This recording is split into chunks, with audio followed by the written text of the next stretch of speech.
दोस्तों, किसी ने सही कहा है कि आवाज ऊंची हो तो कुछ लोग सुनते हैं, लेकिन अगर बात ऊंची हो तो बहुत सारे लोग सुनते हैं। नमस्कार दोस्तों, एक छोटी सी कहानी। यह कहानी एक लड़के की। 24 साल का लड़का जो सेठ के यहाँ पर नौकरी करता था। उसके माँ बाप इस दुनिया में नहीं थे, जिंदगी बड़ी परेशानी में चल रही थी।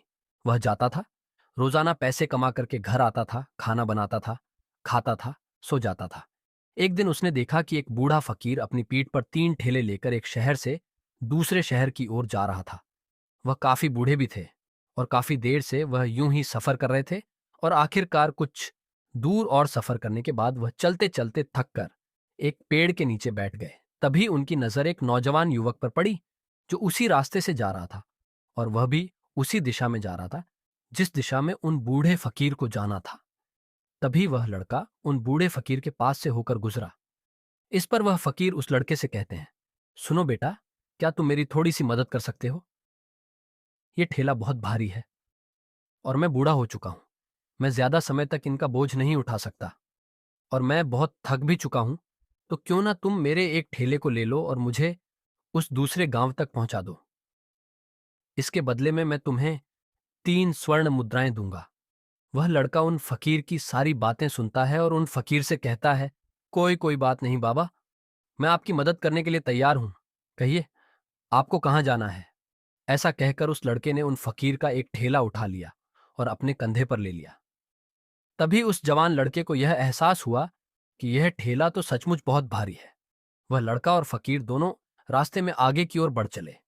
कुछ दूर आगे चलने के बाद देखते ही देखते वह गांव खत्म होने लगा और अब एक सुनसान रास्ता आगे की ओर जा रहा था। वे दोनों अपने मार्ग में मस्त होकर आगे की ओर बढ़ रहे थे। जब भीड़ से पूरी तरह से अलग हो गए तो वह लड़का उन फकीर से कहता है, बाबा, इस ठेले में आखिर ऐसा क्या रखा है जो ये ठेला इतनी वजन है? इस पर वह फकीर आदमी उस लड़के को जवाब देते हुए कहते हैं, कुछ नहीं बेटा, बस इसमें तांबे के कुछ सिक्के भरे हुए हैं, इसी कारण ये ठेले में बहुत वजन है। उन फकीर की ये बात सुनकर वह लड़का मन ही मन सोचने लगा, लगता है ये बाबा जरूर कोई व्यापारी है, तभी तो इतने सारे तांबे के सिक्के लेकर चल रहे हैं। और फिर तभी उसके मन में एक ख्याल आया कि मुझे क्या करना है। मुझे तो खाली ये ठेला दूसरे गांव तक पहुंचा है, बस इतना ही। जैसे ही उसके मन में यह ख्याल आया, उसने तांबे के सिक्कों का वह ख्याल मन से निकाल दिया और अपनी धुन में मस्त होकर वह आगे की ओर चलने लगा। चलते चलते कुछ और समय बीता और वे दोनों एक नदी के किनारे जा पहुंचे। वह लड़का हट्टा कट्टा था और काफी चुस्त और तंदुरुस्त भी था, इसलिए वह बिना सोचे समझे उस नदी में उतर जाता है। किंतु वह फकीर अब भी किनारे पर ही खड़े थे। इस पर वह लड़का उन फकीर से कहता है, क्या हुआ बाबा? चलिए, आइए, हमें यह नदी पार करनी होगी, तभी तो हम उस गांव तक पहुंच पाएंगे। इस पर वह फकीर उस लड़के से कहते हैं, मैं जानता हूं बेटा कि हमें यह नदी पार करनी ही होगी, लेकिन जैसा कि तुम जानते हो, मैं अब बूढ़ा हो चुका हूं और 2-2 ठेले लेकर मैं यह नदी पार नहीं कर सकता। कहीं मेरा पांव फिसल गया तो क्या होगा? क्या तुम मेरी एक और गठरी ले सकते हो? मैं तुम्हें इसके बदले भी 3 स्वर्ण मुद्राएं दूंगा। इस पर वह लड़का मुस्कुराते हुए उन फकीर से कहता है, बाबा, आप मुझे शर्मिंदा कर रहे हैं। यदि आप मुझे स्वर्ण मुद्राएं न भी दे तो भी मैं आपका कार्य अवश्य करूंगा। मैं आपको उस दूसरे गांव तक जरूर पहुंचा ऊंघ। इस पर वह फकीर मुस्कुराते हुए उस लड़के से कहते हैं, बेटा, तुम तो बड़े ही भले इंसान लगते हो। इतना कहकर उन्होंने वह दूसरी गठरी भी उस लड़के को थमा दी। उस लड़के ने जब वह दूसरी गठरी अपने कंधे पर रखी तो वह गठरी भी उसे बहुत ज्यादा भारी लगी, लेकिन उसने वहां पर कुछ नहीं कहा। जैसे तैसे उन दोनों ने नदी पार की। नदी पार करने के बाद बातों बातों में ही उस लड़के ने उन फकीर से कहा, बाबा, आखिर इस दूसरी गठरी में क्या है? ये गठरी भी बहुत वजन है। इस पर वह फकीर उस लड़के को जवाब देते हुए कहते हैं, बेटा, इसमें चांदी के सिक्के हैं, इसी कारण यह गठरी भी बहुत वजन है। उन फकीर की ये सारी बातें सुनकर अब उस लड़के का दिमाग तेजी से काम करने लगा था। वह यह सोच रहा था कि एक ठेले में तांबे के सिक्के हैं और दूसरी में चांदी के। ऐसा प्रतीत होता है मानो ये फकीर बाबा कहीं दूर से आ रहे हैं और उन्होंने अपनी सारी जमीन जायदाद बेचकर ये सारे सिक्के इकट्ठे किए हैं, तभी तो वह इतना धन लेकर चल रहे हैं। लेकिन वह लड़का उन फकीर से कुछ नहीं कहता और वे दोनों चुपचाप मार्ग में आगे की ओर बढ़ते चले जाते हैं। कुछ दूर आगे बढ़ने के बाद एक बार फिर एक सुनसान राह आती है। उस सुनसान रास्ते को देखते ही उस लड़के के मन में तरह तरह के विचार उत्पन्न होने लगे। वह यह सोचने लगा, अरे ये तो सुनसान जगह है, अगर मैं यह सिक्के लेकर यहां से भाग जाऊं तो ये फकीर मुझे कब तक आएंगे। मुझे नहीं लगता कि मुझे कभी पकड़ पाएंगे, और यहां पर कोई है भी नहीं जो इनकी मदद कर पाए। और वैसे भी ये बहुत सारे सिक्के हैं, मैं इनसे एक अच्छी दुकान खरीद सकता हूं, अपना नया व्यापार शुरू कर सकता हूं। और वैसे भी यह बूढ़ा फकीर अब इन पैसों का क्या करेगा, इससे अच्छा तो मैं ही इन्हें रख लेता हूं। वह लड़का ये सब बारे में सोच ही रहा था, तभी अचानक उसे खुद पर आश्चर्य हुआ। अरे मैं ये क्या सोच रहा हूं, ये फकीर बाबा न जाने कहां से आ रहे हैं और क्या ईज करके इन्होंने इतने सारे पैसे इकट्ठा किए होंगे। मुझे इनका फायदा नहीं उठाना चाहिए। नहीं, नहीं, मुझे ऐसा नहीं करना चाहिए। उसने कुछ देर के लिए तो अपने मन के विचारों को काबू कर लिया, लेकिन कुछ देर बाद उसके मन के विचार उस पर देखते ही देखते हावी होने लगे। वह लड़का दो ठेले लेकर उन फकीर के पीछे पीछे चल रहा था और कुछ दूर आगे चलने के बाद एक पहाड़ी आई। इस पर वह फकीर बाबा उस लड़के से कहते हैं, बेटा, यह पहाड़ी मैं नहीं चढ़ पाऊंगा। मैं काफी बूढ़ा हो चुका हूं और मेरे घुटनों में भी दर्द रहता है। यदि तुम मेरी तीसरी गठरी भी ले लो तो मैं तुम्हें 3 और स्वर्ण मुद्राएं दूंगा, लेकिन याद रखना इसे कहीं गिराना मत, कहीं ये गठरियां खुल ना जाए। इस पर वह लड़का उन फकीर से कहता है, क्यों बाबा, आखिर इसमें ऐसा क्या है। इस पर वह फकीर उस लड़के से कहते हैं, बेटा, इसमें स्वर्ण मुद्राएं हैं। सुनकर वह लड़का मन ही मन बहुत प्रसन्न हुआ। उसने चुपचाप वह गठरी भी उन फकीर से ले ली और देखते ही देखते वे दोनों मार्ग में आगे की ओर बढ़ने लगे। अब वह फकीर बिना कोई वजन लिए हुए आराम से पहाड़ की चढ़ाई पर चढ़ रहे थे, किंतु वह नौजवान लड़का जो पीछे था वह वजन के कारण बहुत धीरे धीरे चल पा रहा था। लेकिन जब से उसने सोने का नाम सुना था उसका मन तो छलांग मार रहा था। वह मन ही मन सोच रहा था, अगर मुझे यह सारा धन मिल जाए तो मेरा पूरा जीवन तो आराम से कट जाएगा। वैसे भी ये बाबा तो बूढ़े हो चुके हैं, भला इन्हें इतने पैसों की क्या जरूरत है। इनका जीवन तो वैसे भी कट चुका है। मैं एक काम करता हूं, ये सारे पैसे लेकर यहां से भाग जाता हूं। लड़के के मन में अनगिनत विचार उठ रहे थे। लड़के का मन अब उसकी बुद्धि पर पूरी तरह से हावी हो चुका था और उस लड़के का मन अपनी बात को सही साबित करने के लिए उससे कुछ भी कह रहा था। और तभी उस लड़के के मन में एक और विचार उत्पन्न हुआ, और अब की बार वह लड़का यह सोच रहा था, लगता है यह फकीर बाबा कोई चोर है, वरना इनके पास इतनी सारे स्वर्ण मुद्राएं कहां से आएंगे।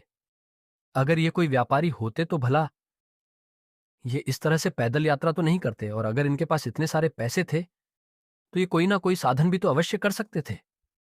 लगता है ये कोई चोर है, और चोर से चोरी करने में भला क्या बुराई है। ये सोचता हुआ वह लड़का अब उन फकीर से तेजी से आगे की ओर बढ़ रहा था, और देखते देखते वह फकीर से आगे भी निकल चुका था। और वह ये सोच रहा था कि जैसे ही इस पहाड़ की ढलान आएगी मैं तीनों गठरियां लेकर भाग जाऊंगा। इससे यह सारे पैसे मेरे हो जाएंगे और मेरी गरीबी भी हमेशा हमेशा के लिए दूर हो जाएगी। मैं जो चाहूंगा मैं वह कर पाऊंगा। मेरे पास बहुत सारा धन होगा। और देखते देखते वह दोनों पहाड़ की चोटी पर पहुंच गए और अब ढलान का रास्ता शुरू होने वाला था। तभी वह लड़का उन फकीर से नजरें बचाकर वह तीनों गठरियां लेकर भागता हुआ आगे बढ़ गया। अब उसे अपना शरीर बहुत हल्का महसूस हो रहा था, मानो उसे उन तीनों ठेलों का वजन तक न मालूम पड़ रहा हो। काफी दूर दौड़ते दौड़ते किसी तरह से वह अपने आप को बचते बचाते अपने घर पहुंचा। उसके खुशी का कोई ठिकाना नहीं था। उसने सोचा, क्यों ना मैं जल्दी जल्दी इन गठरियां में से वह सारे पैसे निकाल लूं। यह सोचकर जब उसने गठरियां खोली तो पहली गठ में उसे लोहे से जंग भरे हुए सिक्के मिले। यह देखकर उसे यकीन नहीं हुआ। इस पर उसने फटाफट दूसरी गठरी भी खोल डाली। उसमें भी उसे लोहे के जंग लगे हुए सिक्के ही निकले। ये सब देखकर वह लड़का बड़ा हैरान था। आखिर यह सब क्या हो रहा है। उन फकीर ने तो मुझसे और ही कुछ कहा था। अब उसने वह सोने वाली गठरी खोली और उसमें भी लोहे के जंग लगे हुए सिक्के ही निकले। यह देखकर वह लड़का बड़ा क्रोधित हुआ। उसने सोचा, उन अर ने मुझसे झूठ क्यों कहा? उन्होंने मुझसे ऐसा क्यों कहा कि एक में तांबे के सिक्के हैं, एक में चांदी के और तीसरे में स्वर्ण मुद्राएं हैं? वह यह सब सोच ही रहा था कि तभी उसकी नजर उस थैले में पड़े एक पत्र पर पड़ी। उसने वह पत्र उठाया और उस पत्र में लिखा था, यह पूरा नाटक ईमानदार व्यक्ति की खोज करने के लिए रचा गया है और मैं इस राज्य का राजा हूं। मेरी कोई संतान नहीं और इसीलिए मैंने यह षड्यंत्र रचा है ताकि मैं अपने राज्य में किसी एक ऐसे ईमानदार व्यक्ति की खोज कर सकूं जो मेरे बाद इस राज्य का राजा बन सके और इस राज्य भार को संभाल सके। और इस राज्य का भार वही संभाल सकता है जो पूरी तरह से ईमानदार हो, जिसके मन में किसी प्रकार का कोई लालच ना हो। इतना पढ़ते ही वह लड़का जोर जोर से चिल्लाने लगा। वह सर पकड़कर बैठ गया। वह यह जानता था कि यदि वह अपने मन के विचारों पर काबू कर लेता तो उसका जीवन संवर सकता है, लेकिन वह अपने मन के विचारों पर काबू नहीं कर पाया। दोस्तों, महात्मा बुद्ध कहते हैं कि मन ही सब कुछ है। आप जो सोचते हैं वही बनते हैं। इसलिए आपका सबसे बड़ा दुश्मन भी आपको उतना नुकसान नहीं पहुंचा सकता जितना कि आपके मन के ये अनियंत्रित विचार पहुंचा सकते हैं। महात्मा बुद्ध कहते हैं, अपने भीतर ध्यान से देखो और हमारे भीतर जो विचार चल रहे हैं वही विचार शब्द बनते हैं और शब्द कर्म के रूप में प्रकट होते हैं। बार बार दोहराने पर कर्म बर्ताव में बदलता है और धीरे धीरे समय के साथ बर्ताव चरित्र में परिवर्तित हो जाता है और यही चरित्र हमारे भाग्य का निर्माण भी करता है। इसीलिए हमें हमेशा अपने विचारों के प्रति सजग होना बहुत आवश्यक है। हमें जागरूक होना बहुत आवश्यक है। हमें यह जानना जरूरी है कि हमारे मन में किस प्रकार के विचार आ रहे हैं। आगे महात्मा बुद्ध कहते हैं कि कमजोरी हमेशा छोटे विचार से शुरू होती है। यह एक बीज के रूप में होती है और यदि इस बीज को नष्ट न किया जाए तो यह छोटा सा विचार बहुत जल्द ही विशाल वृक्ष का रूप ले लेता है और हमारी बुद्धि की सोचने और समझने की क्षमता को पूरी तरह से नष्ट कर देता है। जिस प्रकार आपने इस कहानी में देखा किस प्रकार उस जवान लड़के का मन उस पर हावी हो चुका था और उसकी सही और गलत सोचने की क्षमता पूरी तरह से नष्ट हो चुकी थी, जिस कारण वह यह समझ नहीं पाया कि उसे क्या करना चाहिए और उसके लालच ने उसके भीतर इतनी ऊर्जा भर दी कि वह तीनों ठेले उठाकर इतनी तेजी से वहां से आगे भी बढ़ गया। इसीलिए जब आपके मन में पहली बार कोई गलत विचार उत्पन्न हो तभी उसे जड़ से उखाड़ देना चाहिए, अन्यथा वह विशाल वृक्ष का रूप लेगा और आपको किसी न किसी गलत राह पर वह ढकेल ही देगा। आप चाहकर भी उसे रोक नहीं पाएंगे। लेकिन अब आपके मन में यह प्रश्न उठ रहा होगा कि हम भला अपने मन के विचारों को कैसे नियंत्रित करें। हमारा मन तो इतना चंचल है, वह इतना शक्तिशाली है कि वह हम पर हावी हो ही जाता है। हम चाहकर भी उस पर नियंत्रण नहीं कर पाते। इसका जवाब में महात्मा बुद्ध हमें दो बातें समझाते हैं। पहली बात, सही इरादा विकसित करो। कई बार आपने देखा होगा कि आपके मन में कुछ और होता है किंतु आप कहते कुछ और है, क्योंकि आपके मन के भीतर जो कुछ बसा है वही आपके मुख से बाहर भी निकल रहा है। लेकिन जब हमसे वह गलती हो जाती है तो उसके बाद हमारा मस्तिष्क अच्छी तरह से काम करना शुरू कर देता है। हमारे सोचने और समझने की क्षमता एक बार फिर से जागृत हो जाती है और ऐसी अवस्था में हमें यह एहसास होता है कि हमसे गलती हो गई है और फिर हमारा मन दुखी हो जाता है। हमारा मन अफसोस से भर जाता है और इस भारीपन और दुख से बचने के लिए महात्मा बुद्ध हमें सही इरादा विकसित करने के लिए कहते हैं। इसके लिए जब भी आप कोई कार्य करने जा रहे हो तो सबसे पहले आपको यह खुद से पूछना चाहिए कि जो कुछ भी मैं करने जा रहा हूं इसके पीछे मेरा इरादा क्या है। क्या मैं दूसरों को दुख पहुंचाना चाहता हूं या दूसरों को नीचा दिखाने जा रहा हूं या मुझे खुद को ऊपर उठाना है। खुद से सवाल कीजिए, खुद को जागृत कीजिए। जब आप इरादों के प्रति सचेत होने लगेंगे, जब आप विचारों के प्रति सजग होने लगेंगे, तभी आपके भीतर सकारात्मक ऊर्जा का प्रवाह होगा। तभी आप सकारात्मक इरादों से जुड़ने लगेंगे और आपके मन के भीतर बसी हुई वह नकारात्मक ऊर्जा और नकारात्मक इरादे दिन बदन कम होने लगेंगे। परंतु याद रहे, आपको यह हर रोज करना होगा और आपको यह हमेशा ध्यान रखना होगा कि आपको केवल अच्छा सोचना है। आपके इरादे हमेशा अच्छे होने चाहिए, तभी आप दुख और तकलीफों से बच सकते हैं। अन्यथा आप इसी तरह से दुख और तकलीफों में घिरे ही रहेंगे और आप कभी इससे निकल नहीं पाएंगे। दूसरी बात, मन के प्रति सजगता विकसित करो, जिससे आपका मन देखते देखते शांत होगा और आपके मन के भीतर बसी हुई वह नकारात्मक ऊर्जा, नकारात्मक विचार खत्म होने लगेंगे और आप शांति की ओर आगे बढ़ेंगे। और आपको इसके लिए बस इतना ही करना है कि इस पल में जो कुछ भी हो रहा है, आपकी आंखों के सामने आपके भीतर जो कुछ भी जैसा भी चल रहा है, बस उसे देखते रहना है। अपने मन के अच्छे बुरे विचार, अपनी भावनाएं और अपनी यादों पर बिना प्रतिक्रिया दिए उन्हें केवल देखते रहना है, जिससे आपके मन के सारे विचार देखते ही देखते खत्म होने लगेंगे। आपका मन खाली होने लगेगा और आप नकारात्मक विचारों से ना सोच से बच सकते और आप इन दुख आर तकलाफा सभा दूर रह सकते हैं। इसीलिए महात्मा बुद्ध कहते हैं, जो स्वयं को देखता है वही सबसे बड़ा तपस्वी है। अर्थात जो अपने मन में चल रहे उन विचारों को बिना प्रतिक्रिया दिए हुए केवल देखता है और उन पर कोई भी प्रतिक्रिया नहीं करता, बस उन्हें देखता और समझता है।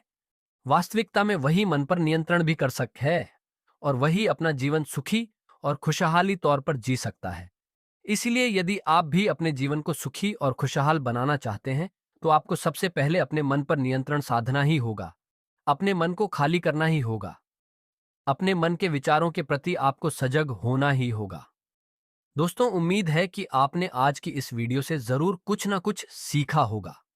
अगर आपको यह कहानी अच्छी लगी हो तो इस वीडियो को लाइक करें और हमारे चैनल देव स्टोरी 001 को सब्सक्राइब करें। हम मिलते हैं अगली वीडियो में। धन्यवाद।